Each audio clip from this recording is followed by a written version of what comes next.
এই জন্য একটি হাদিসে রয়েছে যে হাসরের মাঠে লা ইলাহা ইল্লাল্লাহর একটা ছোট্ট কার্ড থাকবে, সেই কার্ডে লা ইলাহা ইল্লাল্লাহ লেখা আছে এক পাল্লাতে, আর আরেক পাল্লাতে হ্যাঁ সমস্ত তার গুনাহগার।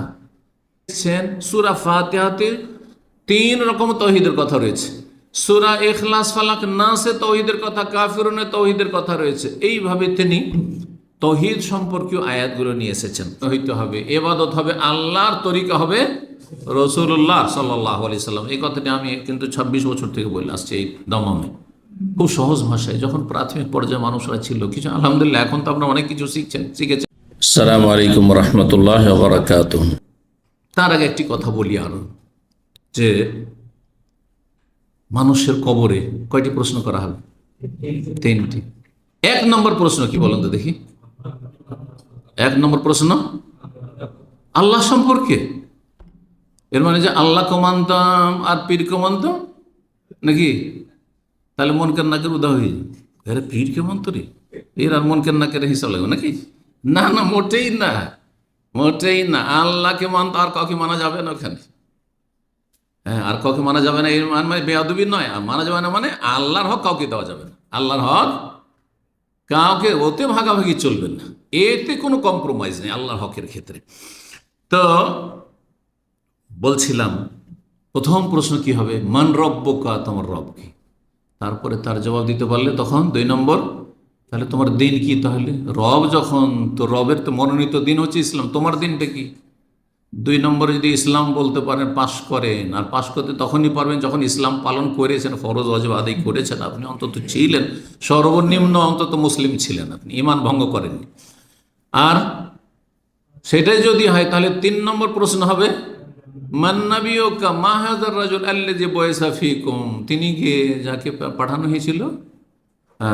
কারণ রাসূল সাল্লাল্লাহু আলাইহি ওয়াসাল্লাম ছাড়া দিন ইসলাম জানা সম্ভব নয়।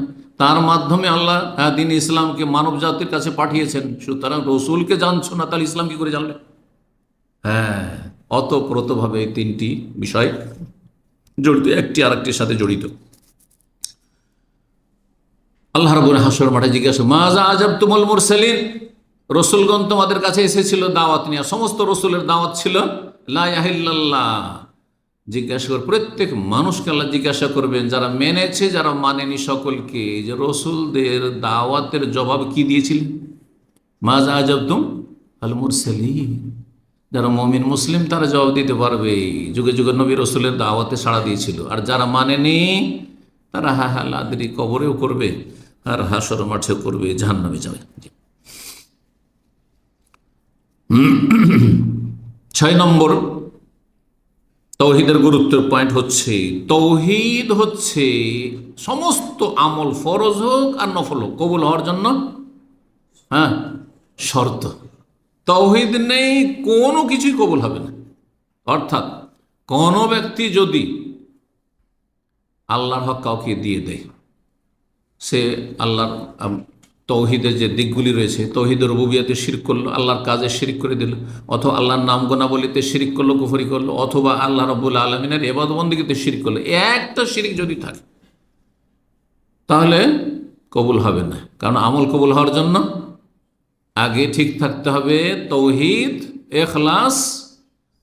তৌহিদ বলেন তাতে ইখলাস শামিল, আর ইখলাস বলেন তাতে তৌহিদ শামিল। তৌহিদ মানে আল্লাহর একত্ব ভিত্তিক ইবাদত, আর ইখলাস মানে নিষ্ঠার সাথে ইবাদত, একমাত্র নির্ভেজাল করা, ভেজাল মুক্ত করা, ভেজাল মুক্ত করা। আর দ্বিতীয় শর্ত হচ্ছে এক রাসূল সাল্লাল্লাহু আলাইহি ওয়াসাল্লামের তরিকায় হইতে হবে, অনুসরণে হইতে হবে। ইবাদত হবে আল্লাহর, তরিকা হবে রাসূলুল্লাহ সাল্লাল্লাহু আলাইহি ওয়াসাল্লাম। এই কথাটি আমি কিন্তু 26 বছর থেকে বলে আসছি এই দমামে, খুব সহজ ভাষায়। যখন প্রাথমিক পর্যায়ে মানুষরা ছিল কিছু, আলহামদুলিল্লাহ এখন তো আপনারা অনেক কিছু শিখেছেন। কিছু জানতো না, তখন সহজ ভাষাতে আল্লাহ আমাকে এটা ইলহাম করলো যে কোরআন হাদিসটা যতটা বুঝেছিলাম সহজ ভাষায়, ইবাদত করবেন এক আল্লাহ, আর তরিকা নেবেন কার? একমাত্র রাসূলুল্লাহ। এইসব 126 তরিকা নয়, অচল, এগুলো সব চলবে না। সুফিদের তরিকা চলবে না, কারও তরিকা চলবে না। মানুষের বানানো কোনো পদ্ধতিতে বলবেন দুনিয়ার যুক্তি দিয়ে, আর তাতে মুক্তি খুঁজবেন, যে দাম্মাম আসার জন্য মেলা রাস্তা, পূর্ব দিক থেকে আসলে এতগুলি রাস্তা, পশ্চিম দিক থেকে এতগুলি রাস্তা, উত্তর দিক থেকে এত রাস্তা, দক্ষিণ দিক থেকে, যেইখান থেকে আসতে চান দাম্মাম পৌঁছেই গেলেন সিটি সেন্টার, ঠিক না? এই যুক্তি কিন্তু আল্লাহর ক্ষেত্রে চলবে না, যে আল্লাহর কাছে আসার জন্য মেলা রাস্তা, সুফিদের 126 তরিকের রাস্তা, আর তারপরে ইহুদি ইজম আর খ্রিস্টান ইজম আর বুদ্ধি ইজম আর হিন্দু ইজম আর মুসলিম, যে কোনো একটা দিয়ে আসলে হলো। এটা নয়, আল্লাহকে শুধু একটি রাস্তাতে পাওয়া যাবে, সেটা হচ্ছে সিরাতে মুস্তাকিম। আর সিরাতে মুস্তাকিম হচ্ছে ইসলাম। ইসলাম হাবলুল্লাহ, আল্লাহ রশি কোরআন কারীম, এবং দিন হচ্ছে আল্লাহর মনোনীত একমাত্র ইসলাম। আল্লাহ যেন বুঝার তৌফিক দান, আমলের তৌফিক দান করেন। সূরা বনী ইসরাঈল আয়াত নম্বর 19 আল্লাহ ইরশাদ করেছে, ওমার আরাদ আল আখিরা, কেউ যদি পরকালে কিছু পেতে চায় আল্লাহর কাছে, আর জান্নাত পরকালে আছে, দুনিয়াতে নেই। দুনিয়াতে যতই সুখ পান না কেন, রাজা হয়ে যান আর ধনকুব হয়ে যান, তৌহিদ যদি না থাকে তো জাহান্নামে জ্বলতে হবে, এতে কোনো স্থায়ীভাবে জ্বলতে হবে। ভালো করে শুনে রাখেন, তৌহিদ বিহীন জীবন। এই জন্য বলছেন, আল্লাহ বলছেন যে ওমান আরাদ আল আখিরা, কেউ যদি আখিরাত চায়, ওয়াসালাহা সাইয়াহা, তার জন্য যথাযথ চেষ্টা করে। আখিরাতে আপনি চান আল্লাহর কাছে, জান্নাত চান আর জাহান্নাম থেকে বাঁচতে চান, তো তার জন্য কি করতে হবে?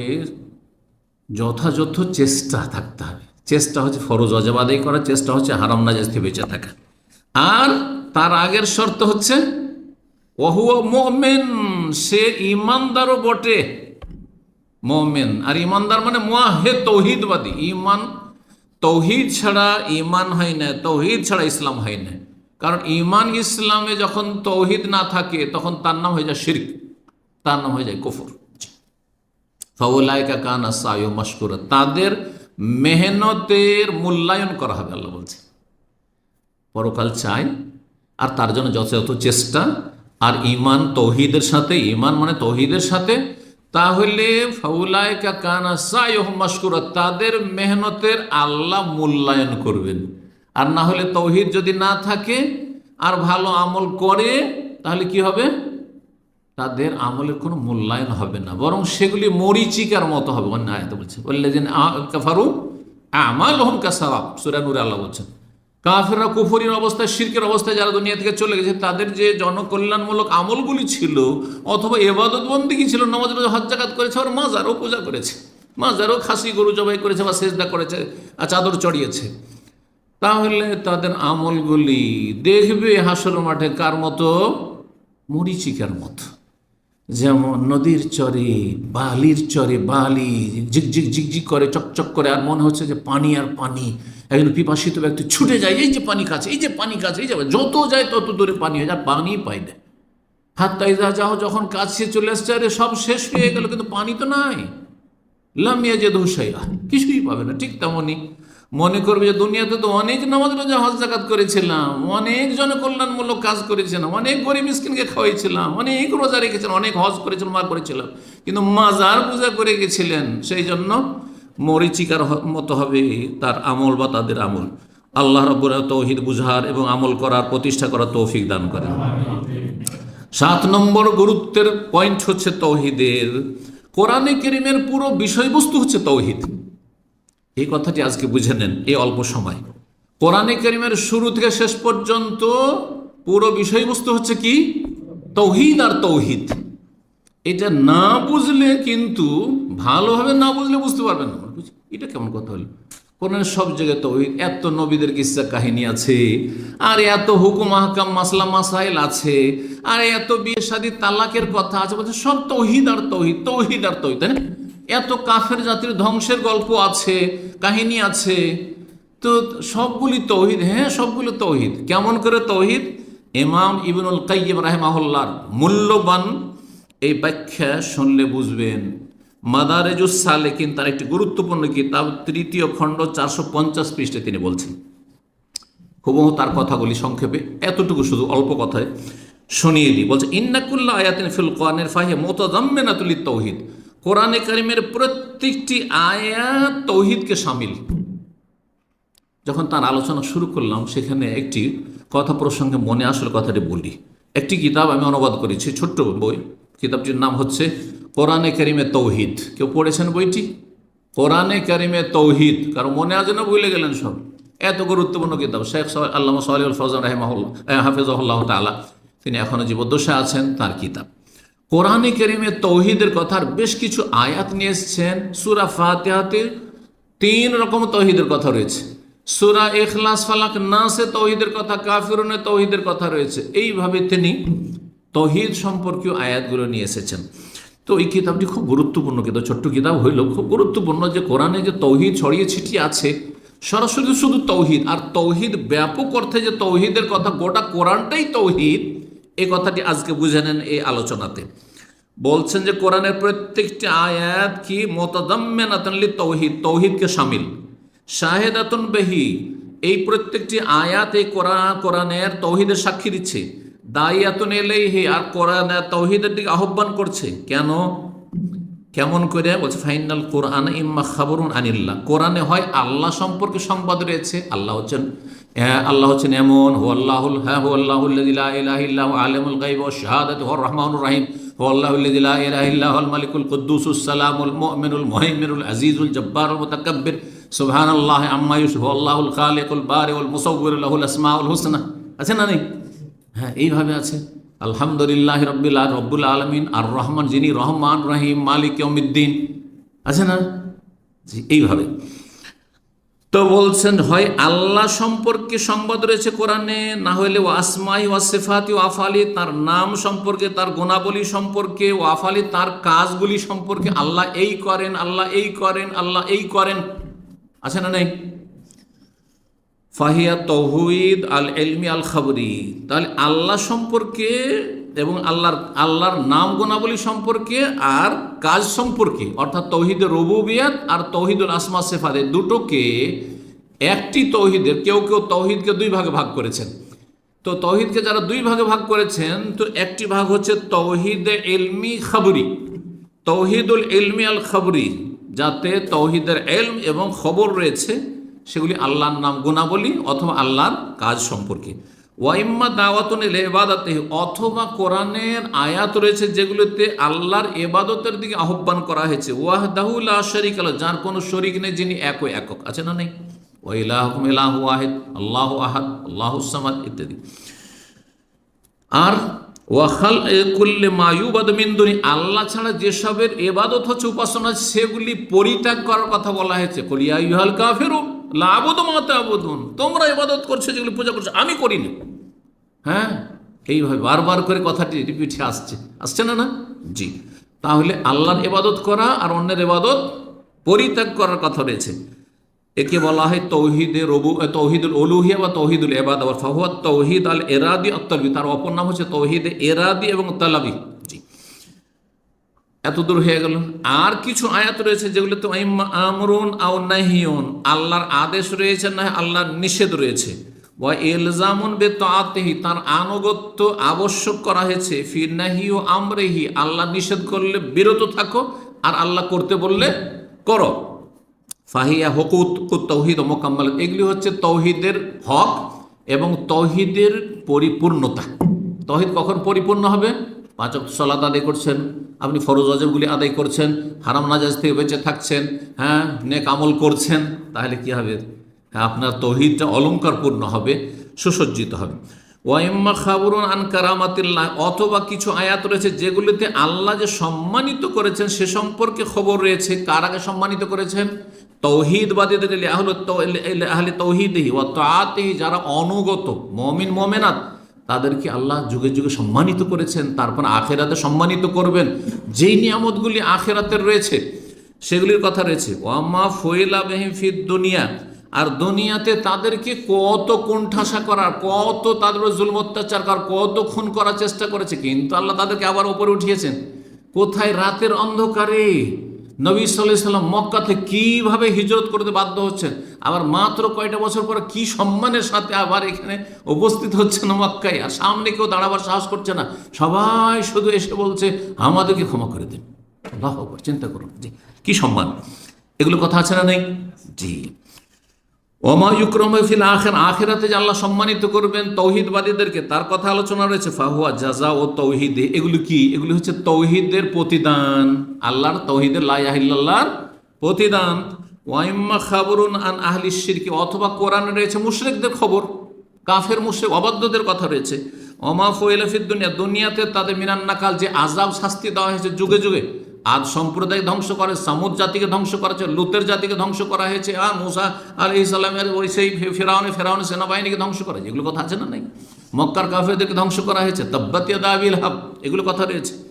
ওমা ইয়াহুল্লু বিহিম ফিল উকওয়া মিনাল আযাব, আখিরাতে যে কাফের মুশরিকদের জন্য, অবাধ্যদের জন্য, লা ইলাহা ইল্লাল্লাহ তাওহীদকে যারা অস্বীকার করেছে তাদের জন্য কঠিন শাস্তি রয়েছে, তার কথা রয়েছে। ফাহুয়া খাবরুন আম্মান খারাজান হুকমিত তাওহীদ, যারা তৌহিদের বিধান থেকে বেরিয়ে গেছে, হ্যাঁ, তৌহিদের বিধানের সাথে বিদ্রোহ ঘোষণা করে, তাদের সম্পর্কে আলোচনা। ফাল কোরআন কুল্লুহু ফিত তাওহীদ, সুতরাং কোরআন গোটাটাই হচ্ছে তৌহিদ। তৌহিদ না হয় তৌহিদের পরিপূর্ণতা, না হয় তৌহিদ যারা প্রতিষ্ঠা করেছে তাদের প্রতিদান, তৌহিদ যারা অবজ্ঞা করেছে, অস্বীকার করেছে তাদের কঠিন শাস্তি দুনিয়া এবং আখিরাতে ইত্যাদি। তৌহিদের কথা কোরআন গোটা গোটা কোরআনে কারিমে রয়েছে। হুকুকহি ওয়া জাযাইহি ওয়া ফি শানি, শিরক সম্পর্কে আলোচনা রয়েছে, আর যারা মুশরিক তাদের সম্পর্কে আর তাদের শাস্তি সম্পর্কে আলোচনা রয়েছে। কয়টি পয়েন্ট হইল? হ্যাঁ হ্যাঁ, কয়টি হয়েছে? 7টি হয়েছে না? 8 নম্বর, সংক্ষেপে এগুলো বলে নেব কারণ সময় আমাদের শেষের দিকে। প্রথম 1 নম্বরে কি বলেছিলাম মনে আছে? সর্বপ্রথম ফরজ, হ্যাঁ, মানব জীবনে সর্বপ্রথম ফরজ কাজ কি? তাওহীদ। আর এই 8 নম্বর বললো সবচেয়ে বড় ফরজ, তাওহীদ হচ্ছে সবচেয়ে বড় ফরজ। আপনি আপনার জীবনে প্রথম লা ইলাহা ইল্লাল্লাহ শিরক থেকে বাঁচবেন আর তাওহীদ কায়েম করবেন, নাকি আগে নামাজ পড়বেন, আগে রোজা রাখবেন, কোনটা করবেন? আগে শিরক মুক্ত হইতে হবে।